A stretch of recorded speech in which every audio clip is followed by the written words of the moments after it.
Good evening and salutations, my Days of Elias fans. So, honestly, for me, the best part was Stephanie and Chad's conversation. And also, in a lot of ways, I said this before, that Stephanie is going to be at her breaking point when she finds out what Chad did.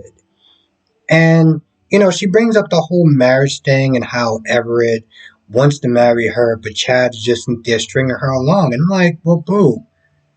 I mean, it's hard for me to still feel bad for you because you're not stupid. You have common sense. You've been sitting there playing house with this guy for a while, and even after he told you, I don't want to marry you, you still chose to stay and play stepmom to these kids. Like, you want to sit there and say, oh, well, at least you want to sit there and marry me, then why was you still there for in the first place? Like, you knew exactly what you wanted. And I mean, he didn't sit there and really make any illusions as far as, oh, well, maybe one day I'll sit there and change. It's like, no, he said, hey, listen, I'm not ready for marriage ever, right? And like I said, in relationships, although I don't agree with people just sit there just dipping and not trying to make things work, there's some things that's just not going to work. Um, so they have it out. Kind of lasts a little bit longer than any than this conversation needs to be had. And of course, towards the end, she winds up returning her key, um, and staying with her dad. She gives I was gonna sit there inside Robert Wilson Scott.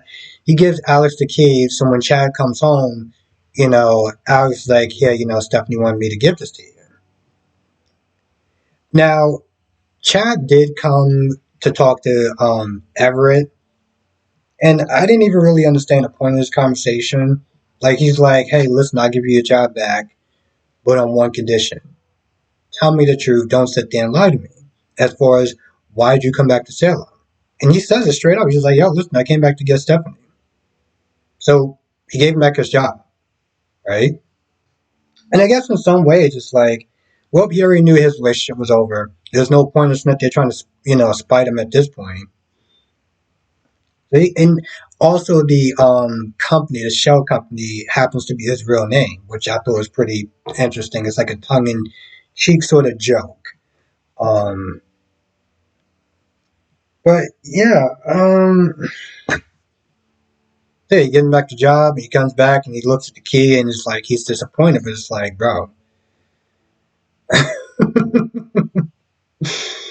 So that happens, right? John and Steve are smithy talking about Constantine and talking about, hey, listen, we gotta sit there to get him away from Maggie, to get him out of our lives once for all. We gotta sit there and try to prove this whole kidnapping thing, this whole Victoria kidnapping thing. They would sit there and go through the security footage and they get an image of Teresa. But of course, of the kidnapper. Of course, they can't really fully see it. So they have Shane and the ISA, whatever, take a look at it to kind of clear it up because it's very grainy. I don't think they're going to get anything back from it because, let's be honest, when Shane finds out who it is, he's going to sit there and cover it up. Let's just keep it 100. Constantine tells Maggie that he can't go back to Greece because if he does, the mafia is going to sit there and kill him. So, he got to sit there and stay in Port Charles or whatever. Um, Maggie's like, hey, listen, you do what you got to do. I just can't be around you because of the danger. Not because of the large amount of lies that you've been telling me from jump. No, no, no, no, no. The danger, I mean, granted, that's not an issue, but I really think it should have just been the lies. Whatever. They do run into Alex and Teresa, and Constantine does his BS apology. Um, they leave. They go back home. They have their loving in the afternoon. I know I sound like a broken record, but any scene with Gwen or Teresa is just unbearable. Just unbearable. It's one of those things. Just like we're stuck with her, and it's just unfortunate that there's nothing else to sit there and do. I just feel like if they just had no story for her, then they had no story for her. Just sit there. I mean, I find it really. I mean, I find it kind of dumb. There's a lot of times you don't have stories for characters, and it's like, hey, listen, your run here isn't forever, and good luck.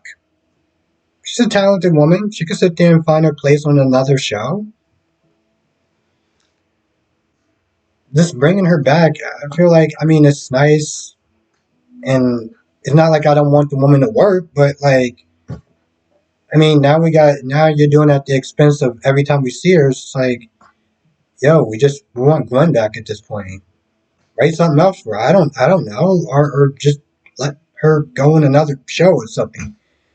I don't know. It's weird because it's like I don't want to sit there and say, well, just let her go, but this ain't working.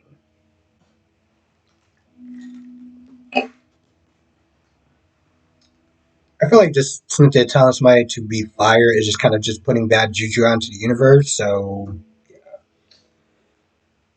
um, Rafe asks Jaden to move in, and she pretty much just kind of says no without saying no, and he just accepts it. Um, he does sit there and talk about, oh, I don't want everyone to know our business. Every time I walk past Roman and I walk past Harrison, it's like they know our business. They're gonna know your business regardless if you walk past them or not.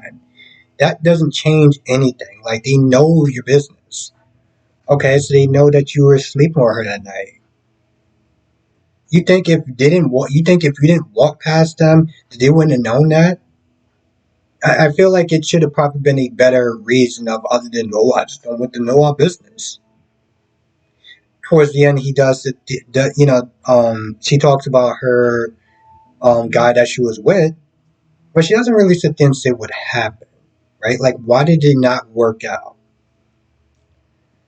Um, and towards the end, she does sit there and look at her photo or her picture. I think of her with Everett.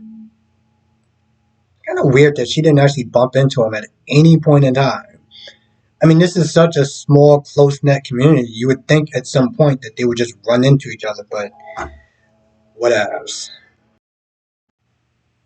Now, I'm not gonna lie, I really feel like that's probably about it. All in all, I was at the end say this was a decent episode. Wasn't super amazing, but it wasn't entirely boring either. I feel like Days, even on its average day, is a good episode. So I give him props for that. I give him props for that. I feel like there's more that I'm probably missing in this episode that I can't remember. And as I always sit there and say, come to your live stream tonight, 8 p.m. Eastern, 5 p.m. Pacific. We'll sit there and talk about all the shows.